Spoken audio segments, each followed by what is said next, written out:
So the time has finally come. I'm gonna be taking my panels off today.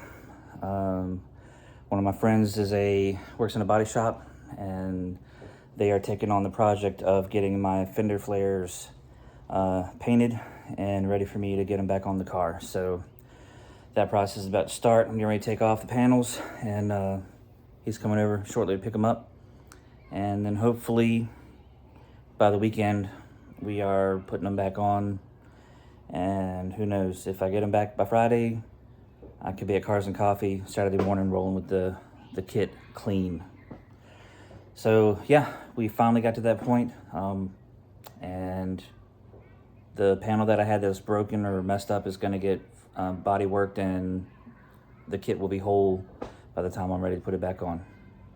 Stay tuned. All right, we are back to naked fenders. We're back to naked fenders till Friday. My guy told me they'll be prepped this evening, and they'll go into the paint booth either Wednesday afternoon or Thursday, and I'll be picking them up Friday. So I'm looking forward to that. If I have it done in time and back on the car, then I'll probably be rolling to Cars and Coffee. I think Cars and Coffee is this Saturday, so if Cars and Coffee is on, then I will be rolling in with the freshly painted body kit. Peace.